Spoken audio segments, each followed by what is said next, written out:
క్రీస్తు నామములో శుభములు ప్రియులారా. పునీతుల అద్భుతాలు మన విశ్వాసాన్ని ఎంతగానో పెంచుతూ ఉంది. 4వ అద్భుతాన్ని మీ ముందుంచుతున్నాను ప్రియులారా.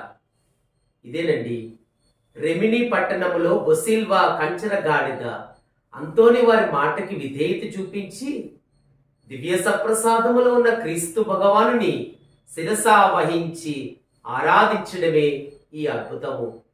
ప్రియులారా, చేపలకు బోధించినప్పుడు ఆ చేపలన్నీ దేవుని వాక్యును విని ఆ విశ్వాసులందరూ కూడా మేము చేపల కంటే హీనులమా, మేము కూడా దేవుని వాక్యాన్ని వింటామని వారి విశ్వాసాన్ని బలపరుచుకున్నారు రెమిని పట్టణంలో ఉన్నటువంటి ప్రజలు.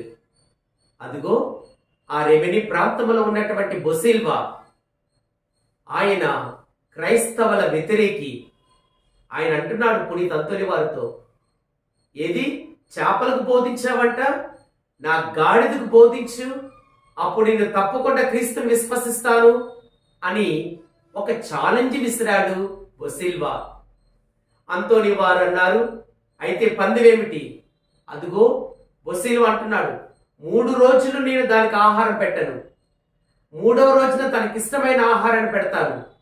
నీవు దివ్య సప్రసాదంతో వచ్చి అందులో క్రీస్తు ప్రభు ఉన్నాడంటే అది వెళ్ళి భోజనాన్ని ఆహారం చేయకుండా దివ్య సప్రసాదం దగ్గరికి వెళ్ళి మోకరించి ఆరాధిస్తే నేను నమ్ముతాను. ఇదే పందెం. ఈ పందెంగాన్ని నువ్వు గెలిచావా, వేద హింసలు ఆపేస్తానని బొసిల్వా వాగ్దానం చేశాడు. ఆ మాటను పట్టుకొని పునీత్ అంతోని వారు 3 రోజులు ఉపవాసం ఉన్నారు. ఆ గాడిదకి కూడా 3 రోజులు ఏ ఆహారం ఇవ్వలేదండి. 3 రోజులు అయిన తర్వాత అదిగో వాళ్ళందరూ ఒక ప్రాంతమునకు చేరి ఉన్నారు. అక్కడ విశ్వాసులు ఉన్నారు ఒకవైపు, ఛాందసవాదులు ఉన్నారు మరొక వైపు, అన్యులు ఉన్నారు ఇంకొక వైపు. వారి మధ్యలో బొసిల్వా తన గాడిని తీసుకొచ్చి దాన్ని ఊరిస్తున్నాడు మంచి ఆహారంతో, గడ్డిని పెట్టి. 3 రోజులు తినక త్రాగక అది బాగా ఆకలితో ఉన్నది. అటువంటి తరుణములో అదిగో అంతోని వారు దివ్య సప్రసాదాన్ని ఆ గ్రామంలో ఉన్న దేవాలయంలో పూజ చేసి ఆ దివ్య సప్రసాదాన్ని ప్రదక్షిణ రూపంలో తీసుకొచ్చారు. ఇంకేముంది, ఆ గాడిదకి చిన్న ప్రసంగం చెప్పారండి. ఏమని చెప్పారంటే, ఓ గాడిద, నీ వంశం ఎంత ధన్యమైనది, దేవుని చేత సృష్టింపబడిన దానవు కనుక క్రీస్తుని గుర్తించి ఆరాధించు. ఇదిగో యెషయా ప్రవక్త పలికినట్లుగా 1వ అధ్యాయం 3వ వచనములో, గాడిదకు తన యజమానుడు ఎవరో తెలుసు, తన యజమానుడు ఎక్కడ గడ్డి వేస్తాడో తెలుసు, ఎక్కడ ఆహారం పెడతాడో తెలుసు. జీవాహారమైన క్రీస్తుని ఆరాధించు. ఇదిగో సంఖ్యాకాండం 23వ అధ్యాయములో మనం 22వ అధ్యాయం 23వ వచనం చూస్తున్నాము. బలాము దగ్గర ఉన్నటువంటి గాడిద దేవదూతను చూసి దారిని మలుతూ ఉంది.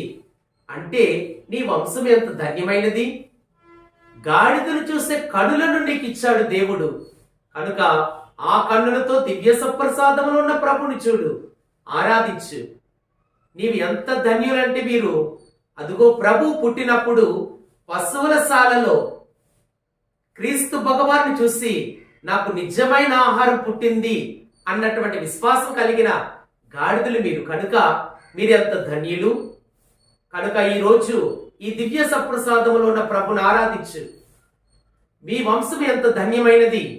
క్రీస్తు ప్రభు గురించి లేఖనము నెరవేరినట్లుగా, అదిగో సియోను కుమారి, నీ రాజు గాడిద పిల్లపై వస్తూ ఉన్నాడు, స్తుతించు అని ఎలుగెత్తి చాటినట్లుగా క్రీస్తు భగవానునికి యెరూషలేము యాత్రలో గాడిదను ఉపయోగించుకున్నారే. మీ వంశం ఎంత ధన్యమైనది. ఆ కళ్ళతో క్రీస్తునాథుని చూడు, ఆరాధించు అని చెప్పినప్పుడు తన ఆహారం దగ్గరికి వెళ్లకుండా వెంటనే తిన్నగా వచ్చి మోకరించి ఆరాధిస్తుందండి దివ్య సప్రసాదము క్రీస్తు ప్రభుని.